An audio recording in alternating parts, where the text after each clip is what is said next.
We know it's not easy after a day's work coming to a seminar and listening to people talk. But hopefully this is important information and it can make sense to you. There are 15 states, including Texas, that have the same rules about Social Security and TRS.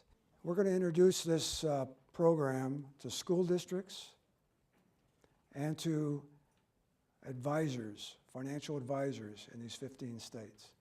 This is an important topic. If it wasn't an important topic, you wouldn't be sitting here today. School personnel need to be informed of how this works. Spouses need to be informed of how this works. If it's a teacher, if a school bus driver, whoever is in the school district, you have to understand what's going on. We've been teaching retirement classes with Conroe ISD for about 10 years. I'm sure there are some people in this class, I know there are, who've been to those classes. This class is different. This class is talking about how Social Security benefits are affected by the TRS pension. I have spent years working on this issue of Social Security and TRS. And when I say years, I mean years. The problem is extremely complex. And when I say extremely, I mean extremely. Because each of you have different scenarios.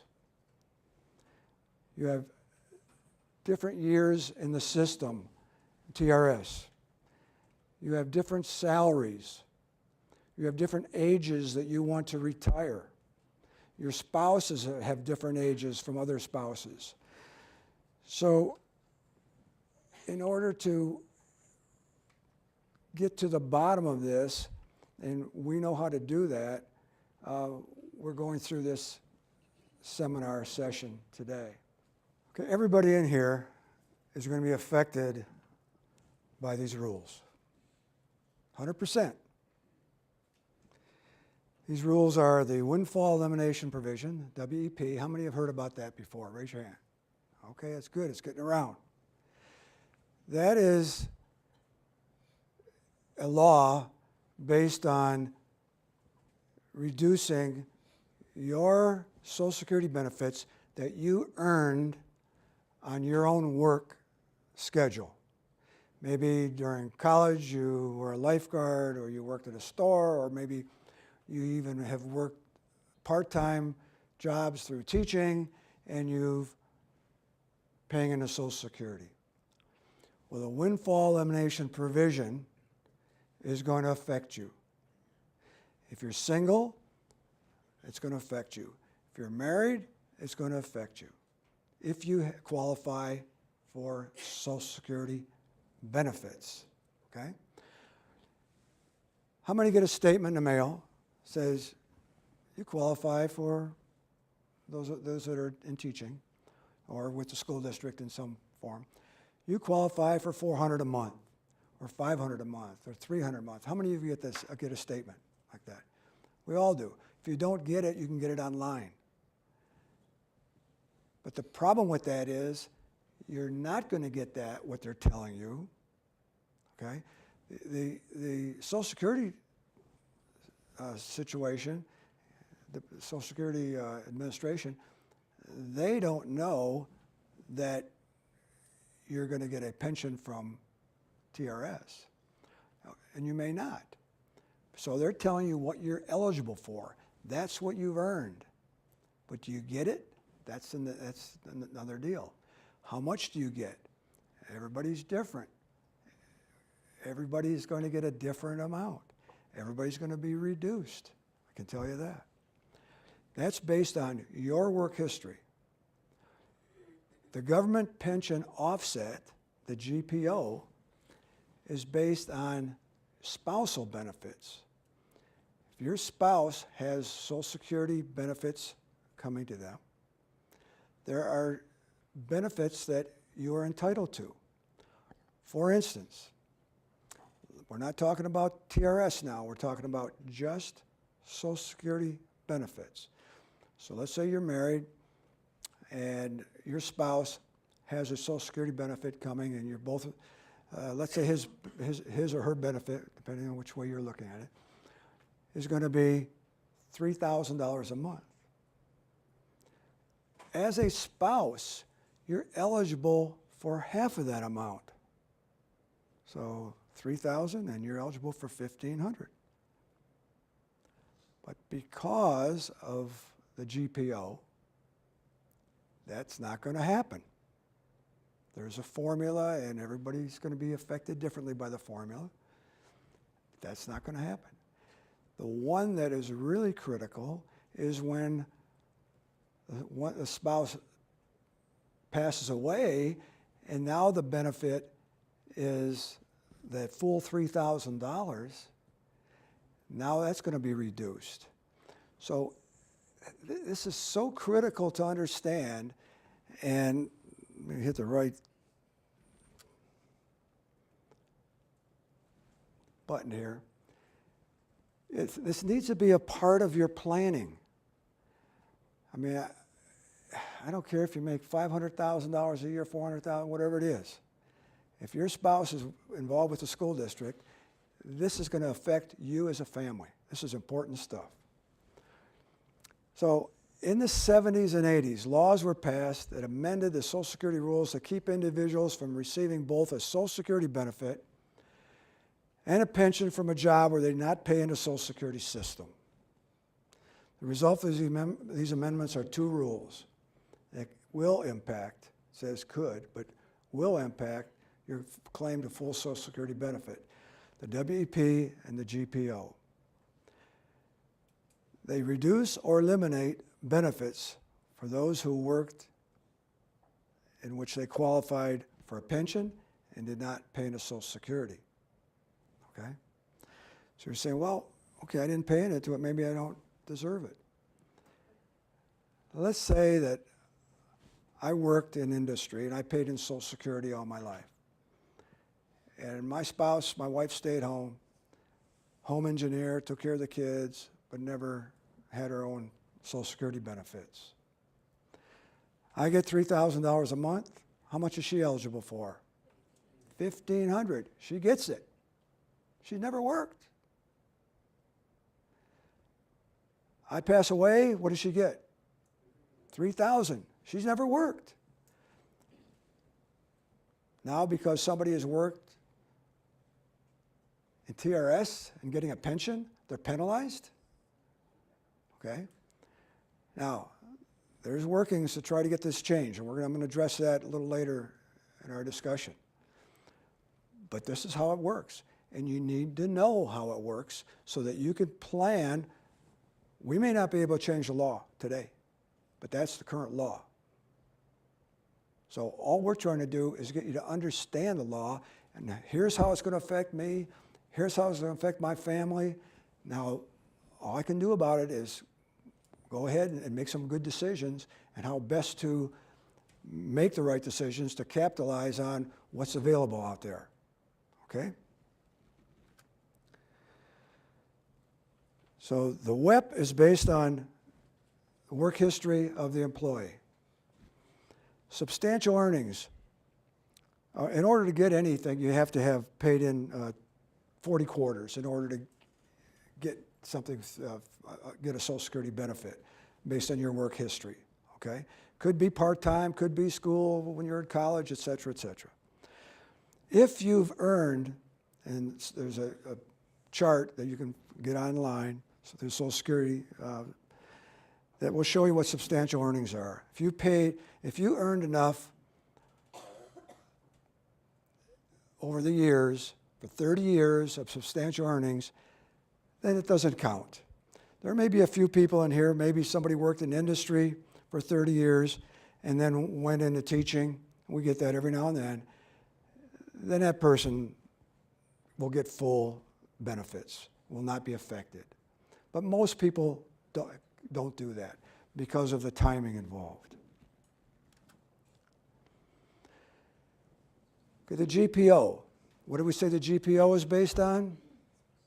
Spousal benefits, right? spousal benefits. One scenario, one partner in a marriage is employed, the other does not work. This is what I just talked about. At retirement, the non-employed partner receives half of the Social Security benefit if the employed partner dies. Surviving partner, if the employed partner dies, surviving partner gets all of the Social Security benefit. The simple scenario becomes complicated if one of the partners retires from a school system. That's what this is all about. And the most affected are women. So you need to understand it. The answer depends on too many individual variables to say, well, here's how it's going to affect you, here's how it's going to affect you, here's how it's going to affect you.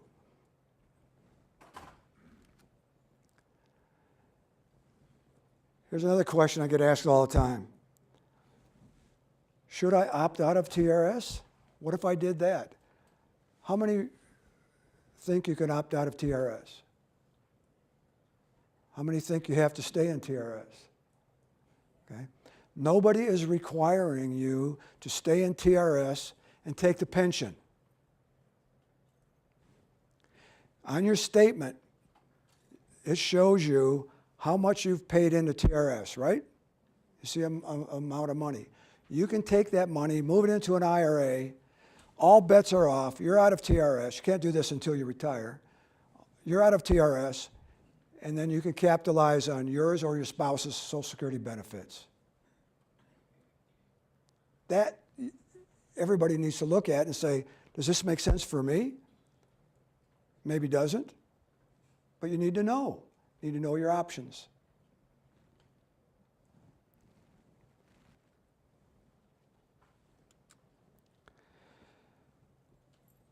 We have the ability to compare the Social Security income with or without TRS, based on your individual TRS and Social Security statements as well as your spouse's. How many get statements from Social Security? Raise your hand. Okay. How many have the TRS statements? Okay.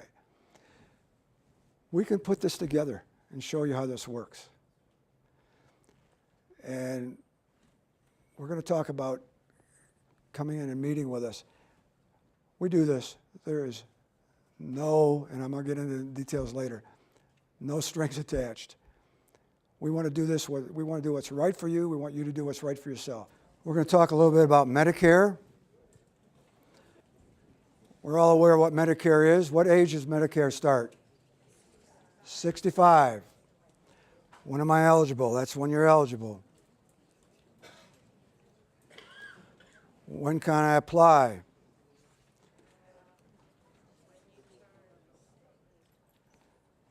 What are my options? Will TRS notify me about my chance to upgrade my coverage now that I'm eligible for Medicare? TRS will notify you about prior to age 65 for Medicare. Now, one of the things we have to understand, how many have heard about TRS Care being in financial trouble? Okay, we all have. You're not obligated because you're in TRS to go to TRS Care. There are other programs out there, and there are Advantage plans also that have no cost. So I would encourage you to look at different plans. In our area, we have Kelsey Advantage Plan. We have the Memorial Hermann Advantage Plan. There's the ARP Advantage Plan. So you need to look and do a comparison on the cost, because the TRS Care is an insurance plan. Okay?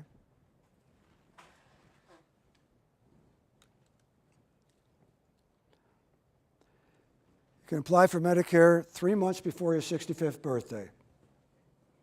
Entire month of your 65th birthday and ending 3 months afterwards. Total of 7 months for enrollment.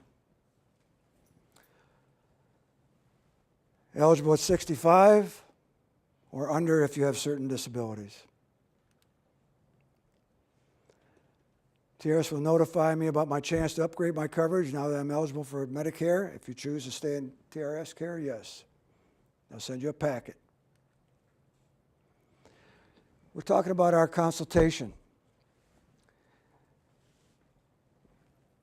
We'd like you to take advantage of it. We're going to illustrate how your Social Security benefits are affected by both the WEP and the GPO, and whether it makes sense to opt out. For most of you, opting out isn't a solution, but you just need to know how that works. We'll give you a better understanding of the impact the WEP and GPO will have on your family's financial future, and that's what it is. And Sonny says if you have a current financial advisor, you can take the results to include in your financial plan. And we've set aside a 2-week period, maybe a little more than a 2-week period for this. There's no charge, because we hope to serve as an advocate and a resource for you and your family.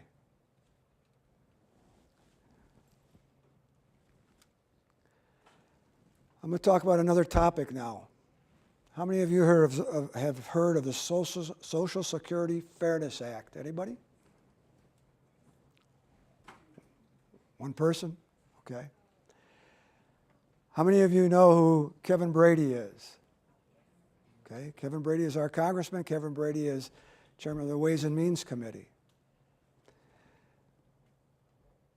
There's a bill in the House that is sponsored by Rodney Davis, Republican of Illinois. There's a companion bill in the Senate sponsored by Sherrod Brown, Democrat from Ohio, Claire McCaskill, Democrat from Missouri, Susan Collins, Republican from Maine, Lisa Murkowski, Republican from Alaska, and Dean Heller, Republican from Nevada, as well as 124 co-sponsors, both Democrat and Republican. What does it have to do with us? Well, I'll tell you. Do you know where Kevin Brady's office is? It's here. Okay? How's he going to know if we're interested in this? We have petitions. How many are interested in signing a petition to eliminate this baloney? I hope all your hands would go up. We don't want this to take place. We want to get rid of it. Let me give you an idea. This is, I got this off the internet. Here's a person that says, discrimination. Non-public employees can receive full Social Security benefits even though they have other retirement plans that they will benefit from when they retire. Public employees' public pension should be waived as an IRA, or something on that order. That's for the WEP. The GPO, this lady says, I call it stealing. I paid in for years before teaching, and I would like that money back. I don't understand it. Housewife who never paid a dime in a Social Security will collect more from her husband's Social Security than I will if something happens to my husband. We're talking a significant amount of money. I only hope that something changes before I retire. Here's another lady. Why do these regulations exist in the first place? Because the pay is already low compared to other professions. We should expect to claim those benefits upon retirement. We should give the option to opt out so they can use those dollars that have been siphoned off to fund their own IRA or 401k, which is fully theirs. There are some states who don't have the option of opting out of their TRS-type pension. So we do have that option. Is it a good option? Maybe not for you, but you need to look at it. Okay? So we have petitions. Where's the petitions, Carl? Petitions be outside. Petitions are outside? Okay, hopefully as you go outside, you'll sign a petition.